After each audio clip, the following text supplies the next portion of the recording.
Ils ont appelé la sécurité à propos d'un adolescent noir. Sa mère a fermé l'aéroport en 12 minutes. Un soleil de midi aveuglant brillait sur le tarmac, et l'énergie animée de l'aéroport international Hartsfield-Jackson d'Atlanta crépitait dans l'air. Les voyageurs se faufilaient entre les terminaux, jonglant avec des tasses à café et des passeports, murmurant des au revoir. Au milieu de ce chaos maîtrisé, un voyage familial de routine menaçait de se dénouer de la manière la plus explosive possible. Au centre de tout cela se trouvait un adolescent noir, à la voix douce et aux yeux écarquillés de curiosité. Un garçon qui n'avait aucune idée de la rapidité avec laquelle les choses pouvaient basculer quand les préjugés éclataient. 12 minutes. Une mer furieuse. Un aéroport au bord de la fermeture.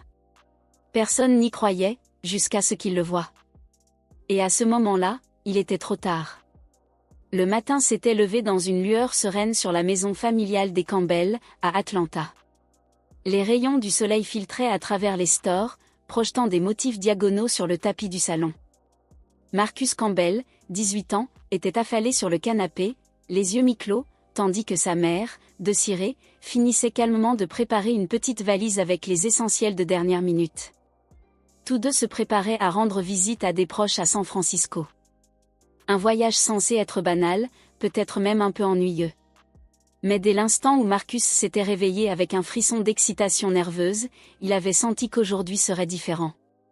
Desirée était une mère célibataire qui avait élevé Marcus avec autant de discipline que d'amour, et une foi inébranlable dans le pouvoir de défendre ce qui est juste. Elle avait grandi dans un quartier où les ressources étaient rares et la discrimination, une réalité quotidienne. Peut-être était-ce ce contexte qui lui avait inculqué une nature protectrice féroce envers son fils unique. Ce matin-là, Marcus aurait dû se lever plus tôt. Il devait aider aux dernières courses, charger la voiture et vérifier les horaires de vol. Mais, comme souvent pour un adolescent à l'aube de l'âge adulte, il avait appuyé une fois de trop sur le bouton « répétition ». Desirée lui avait pardonné avec un sourire ironique, ressentant une bouffée de nostalgie maternelle. Son bébé était pratiquement un homme, mais elle voyait encore un bambin rieur dans un berceau, chaque fois qu'elle le regardait. À la table du petit déjeuner, Marcus picorait paresseusement une assiette d'œufs brouillés, pendant que Desirée lui rappelait d'apporter le roman qu'il lisait pour son cours de littérature AP. Même si c'était l'été, Marcus voulait impressionner ses futurs professeurs d'université en restant vif intellectuellement. Il avait toujours un livre dans son sac à dos. Cette fois-ci, c'était L'homme invisible de Ralph Ellison. Desirée remarqua le choix avec une fierté tranquille. Elle avait lu ce même livre des années auparavant, et les thèmes poignants d'identité et de race résonnaient encore en elle. Il devait partir bientôt. Le vol était prévu en début d'après-midi. Marcus et Desirée vérifièrent tout deux fois, carte d'embarquement, pièce d'identité, frais de téléphone, cette veste spéciale que Marcus aimait porter en avion, parce qu'elle avait beaucoup de poches. Une fois tout confirmé, ils verrouillèrent la porte d'entrée et partirent. La Toyota Camry marron, usée mais fidèle, démarra sans difficulté. Desirée prit la route familière vers Hartsfield-Jackson, conduisant sur l'I-85 avec une efficacité calme. Marcus, rêvant en regardant par la fenêtre, s'imaginait San Francisco au début de l'été, la douce brise de la baie, l'air vif de la ville, et bien sûr, le légendaire Golden Gate Bridge. Il n'y était jamais allé. L'excitation flottait dans son estomac. Ses écouteurs diffusaient du hip-hop underground, les rythmes se mêlant au bourdonnement du trafic sur l'autoroute. La tension monta dès leur arrivée à l'aéroport. Les klaxons retentissaient tandis que les voyageurs se bousculaient pour déposer leurs proches. Des familles surchargées tiraient péniblement des valises énormes à travers les passages piétons, ralentissant la circulation. Desirée resta calme. Elle avait vécu ça des dizaines de fois pour des affaires, des escapades. Ce n'était qu'une course de plus à l'aéroport, pensait-elle.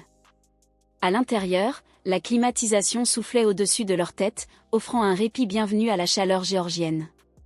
Leurs pas résonnaient sur les sols carrelés étincelants. Ils dépassèrent les fils d'enregistrement, serpentant autour des bornes, pendant qu'un homme en costume tapotait frénétiquement sur un écran tactile. À côté, une jeune femme au sweat rose cherchait sa carte d'identité dans son sac à main, paniquée. Hartsfield-Jackson, l'aéroport le plus fréquenté du monde, tenait sa réputation. Marcus s'agitait, faisant tourner son téléphone entre ses mains. Normalement, la foule ne le dérangeait pas. Il était un enfant de la ville, habitué aux trottoirs bondés. Mais quelque chose clochait. Il ne parvenait pas à identifier l'origine de son malaise. Peut-être était-ce l'impression que les files de sécurité étaient interminables, ou l'atmosphère nerveuse des voyageurs, tous pressés d'arriver à temps.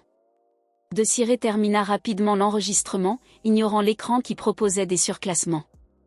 Avec les cartes d'embarquement en main, elle guida Marcus vers la sécurité TSA, où une file intimidante s'étirait devant eux. Elle jeta un coup d'œil à sa montre. Si tout allait bien, ils auraient même le temps de prendre un petit déjeuner rapide à la porte. Marcus glissa son téléphone et sa carte d'embarquement dans une poche intérieure de sa veste. En levant les yeux, il lut l'écran d'affichage « Assurez-vous d'avoir votre pièce d'identité et votre carte d'embarquement prête ». Il remarqua un groupe d'agents de la TSA en uniforme, discutant à voix basse tout en observant la foule. Ils avaient l'air blasés, mais vigilants, guettant tout comportement suspect. Rien, à cet instant, ne laissait présager un problème. Desirée lui tapota l'épaule et se pencha vers lui. « Essaie de te détendre, chérie, » murmura-t-elle. « On est juste un peu en retard sur notre planning. » Marcus parvint à sourire. S'il avait su que, dans moins d'une heure, il serait plongé dans l'événement le plus bouleversant de sa jeune vie, il se serait peut-être accroché un peu plus fort à ce fugace sentiment de normalité. Il offrit un sourire crispé qui n'atteignit pas ses yeux. « Je suis le coordinateur de la sécurité de l'aéroport en service. Nous avons des raisons de croire qu'il y a eu un incident avec votre sac au point de contrôle de la TSA. Pouvez-vous venir avec moi répondre à quelques questions ?» Le souffle de Marcus se bloqua dans sa gorge. « J'ai déjà répondu à toutes leurs questions. » Désirée fronça les sourcils. Une corde de colère tira sur sa patience. « Mon fils a été autorisé par la TSA. Ils n'ont rien trouvé. C'est du harcèlement. » L'expression de Sanderson resta impassible. « Madame, je vous conseille de rester coopérative. Nous avons été alertés que des substances suspectes ont pu passer. Mon équipe et moi suivons simplement la situation. » L'humeur de Désirée s'enflamma. Le souvenir de la fouille humiliante était encore frais. Nous n'irons nulle part sans une raison valable. Où est le superviseur de la TSA qui a autorisé mon fils ? L'un des agents de sécurité en uniforme s'approcha, posture raide. Nous ne sommes pas avec la TSA, madame. Nous avons juridiction dans les terminaux de l'aéroport. Nous avons juste besoin que vous répondiez tous les deux à quelques questions de routine. Marcus se leva, les pieds de sa chaise raclant le sol. Les autres clients du café sentaient la tension. Ils jetaient des regards anxieux, quelques-uns sortirent leur téléphone, enregistrant discrètement. Marcus sentit la chaleur lui monter aux joues. Il ne voulait pas devenir un spectacle. Pourtant, la position protectrice de sa mère lui donnait un léger sentiment de sécurité. « D'accord, » dit-il d'une voix tremblante. « Nous répondrons à vos questions, mais je ne comprends pas, gérons cela discrètement. » Désirée coupa, la voix tendue. Elle refusa d'être entraînée dans une dispute au milieu du terminal. Sanderson hocha la tête et leur fit signe de le suivre vers un espace plus isolé, près de portes inutilisées. Marcus et Désirée rassemblèrent leurs affaires. Les deux agents de sécurité les encadrèrent comme s'ils escortaient des suspects. Le groupe trouva une rangée de sièges vides près de la porte 25, une zone actuellement inoccupée. Sanderson fit face à Marcus avec l'air de quelqu'un se préparant à un interrogatoire. « Nous avons reçu une alerte de la TSA concernant une poudre blanche inconnue découverte dans votre bagage à main. Le test de dépistage de stupéfiants était négatif, mais l'incident est signalé comme suspect. » La frustration de Marcus déborda. « Ce n'est pas le mien. Ils l'ont testé. Ce n'est pas de la drogue. Nous ne savons pas comment c'est arrivé là et nous avons passé tous les contrôles requis. » Désirée fixait Sanderson du regard. « Cela commence à ressembler à du harcèlement. Que voulez-vous de plus ?» Sanderson haussa les épaules comme si la réponse était évidente. « Parfois, les passeurs essaient de faire passer la sécurité avec des substances leurs. Ce n'est pas parce qu'un test est négatif que nous ignorons l'incident. Nous devons faire un rapport complet. Nous aimerions inspecter à nouveau votre sac. » La voix de Désiré était glaciale. Et si nous disons non? L'un des officiers échangea un regard avec Sanderson, puis parla d'un ton tranchant. Madame, il vaut mieux coopérer. Sinon, nous pourrions avoir des motifs de vous arrêter. Désiré pesa ses options. La dernière chose qu'elle voulait était d'être physiquement arrêtée, surtout avec son fils au milieu de tout ça. Elle jeta un coup d'œil à Marcus, qui fit un signe de tête résigné. Bien. Inspecté. Marcus rendit son sac à dos pour la deuxième fois.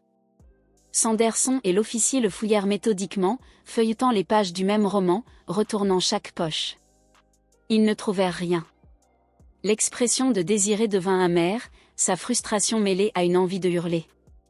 Sanderson, clairement mécontente du manque de preuves, griffonna des notes sur son bloc-notes. Bon. Il n'y a plus rien ici maintenant. Pourtant, la présence de cette poudre ne peut pas être ignorée. Elle leva les yeux. Je vais devoir déposer un rapport complet. Vous pourriez être contacté pour une enquête plus approfondie. La colère de Désiré était dangereusement proche de déborder. Ça suffit. Vous n'avez aucune raison de nous retenir. Nous avons un vol à prendre. Nous en avons fini ici. Sanderson haussa un sourcil. Si vous essayez de partir sans coopérer, nous devrons peut-être demander des mesures de sécurité supplémentaires. La peur de Marcus céda la place à une étincelle d'indignation. Nous avons coopéré 2 fois. Sommes-nous en état d'arrestation? Parce que sinon, j'aimerais monter à bord de mon avion. Sanderson pinça les lèvres. Nous ne vous plaçons pas en état d'arrestation pour le moment, mais nous avons le droit d'impliquer le département de police d'Atlanta si vous refusez d'obtempérer. Désiré déchaîna une fureur calme et mesurée. Alors appelez-les. Je serai heureuse de leur parler, parce que je suis certaine qu'il s'agit d'une détention illégale. Nous n'avons rien fait de mal. Et si vous continuez, j'appellerai notre avocat. Pendant un moment, Sanderson sembla décontenancé par la détermination de Désiré. Les deux se regardèrent, la tension palpable. Finalement, Sanderson consulta ses officiers, qui semblaient moins sûrs maintenant. Elle soupira, referma son bloc-notes et dit. Très bien. Vous êtes libre de partir pour l'instant. Mais nous avons vos informations, et si un suivi est nécessaire, nous vous contacterons. Ne quittez pas la ville tant que cette affaire n'est pas complètement résolue. Les narines de Désiré se dilatèrent. Notre vol décolle dans moins d'une demi-heure. Nous rendons visite à de la famille à San Francisco. Si votre équipe essaie de nous retenir sans raison, vous entendrez parler de mon avocat. Sanderson hésita, puis s'écarta. Nous ne pouvons pas légalement vous détenir, étant donné le test de stupéfiants négatif. Mais considérez ceci comme une enquête en cours. Elle fit signe à ses officiers. Avec un dernier signe de tête d'avertissement, elle se retourna et s'éloigna. Des escarpins noirs claquèrent sur le sol poli. Marcus expira, se sentant faible. Désiré plaça une main sur son cœur qui battait la chamade. Son corps tremblait de rage et d'adrénaline refoulée. Ils restèrent silencieux un moment, laissant la réalité de ce qui venait de se passer s'installer. Leur simple voyage s'était transformé en une confrontation qui semblait tout sauf routinière. Désiré reprit son sang-froid. Elle vérifia l'heure. Ils avaient encore une chance de prendre leur vol s'ils se dépêchaient. Elle tira le bras de Marcus. Allez, bébé. Sortons d'ici avant qu'il ne change d'avis. Marcus hocha la tête, avalant une boule dans sa gorge. Il jeta son sac à dos sur son épaule, ses yeux scrutant encore nerveusement l'aéroport, s'attendant à moitié à ce que quelqu'un d'autre apparaisse pour l'accuser à nouveau. Ils retournèrent d'un pas rapide dans le terminal, le cœur battant à chaque pas. Aucun des deux ne se doutait que ce n'était que le début. Une tempête était sur le point d'éclater, une tempête qui secourait l'aéroport jusqu'en son cœur. De retour dans leur siège, dans l'avion pour San Francisco, Désiré et Marcus étaient secoués. L'épreuve de sécurité persistait comme un mauvais rêve, des pat-downs humiliants, des menaces inquiétantes, et une étrange pochette qu'ils n'avaient jamais vue auparavant. L'instinct protecteur de Désiré, aiguisé par des années de discrimination subtile, s'embrasa de plein fouet. Elle ne pouvait pas rester silencieuse. Les mots de son père, le silence et complicité, résonnaient dans son esprit.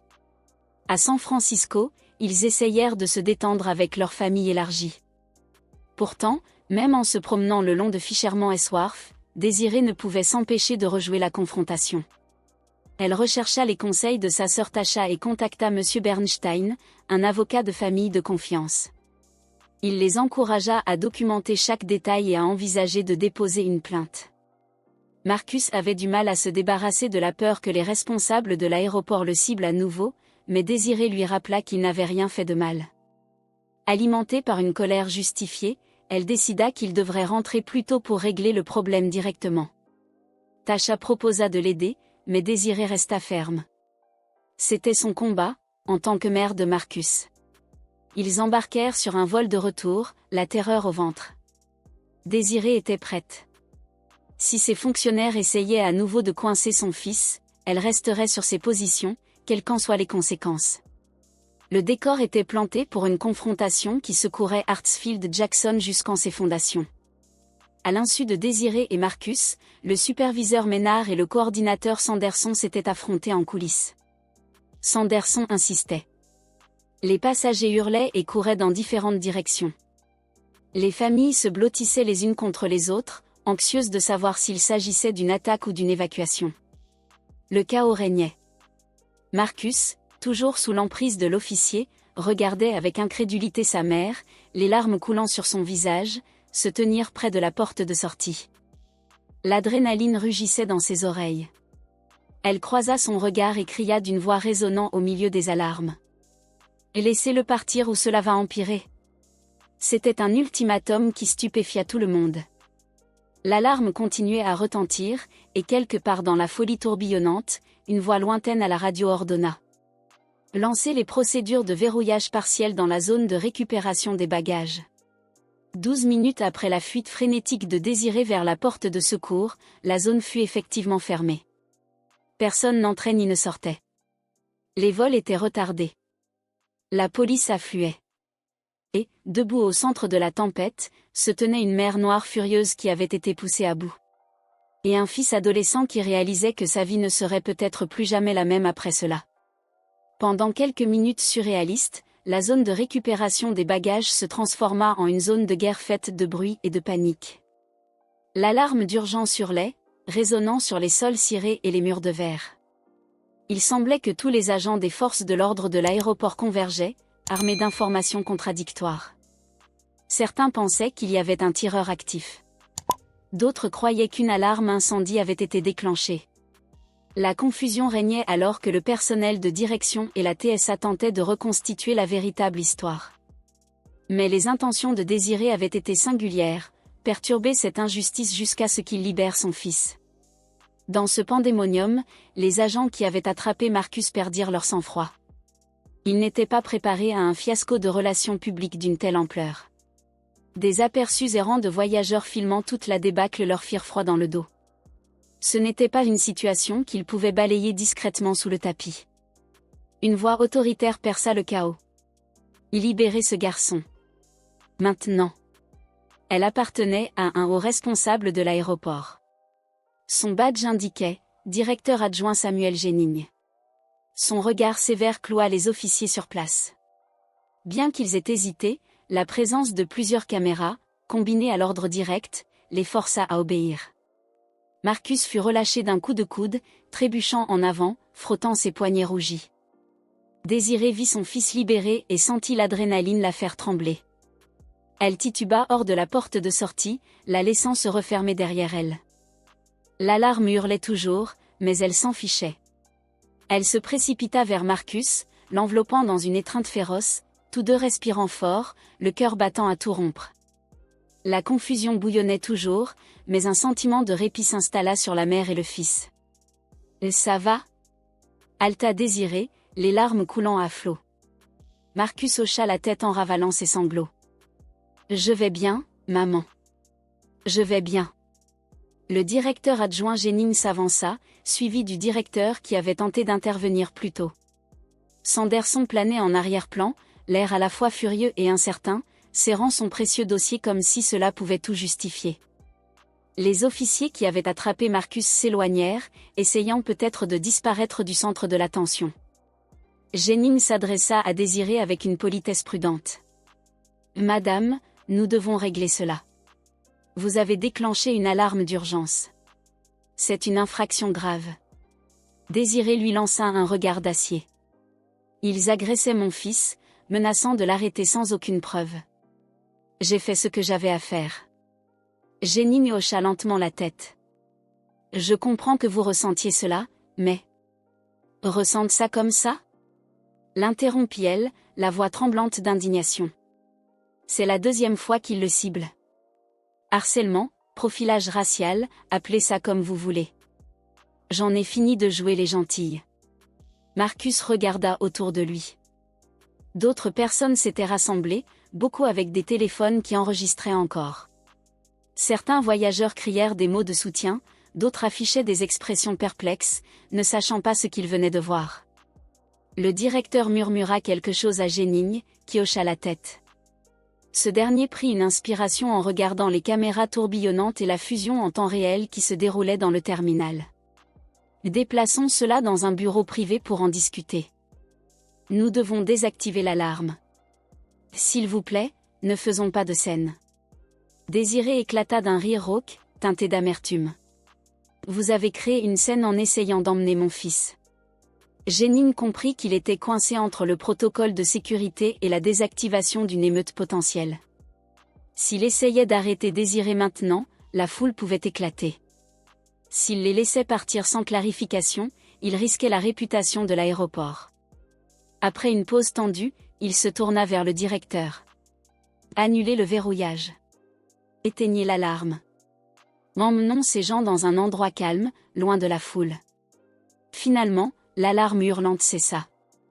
Un doux silence tomba sur la zone de récupération des bagages. Les annonces aux portes reprirent.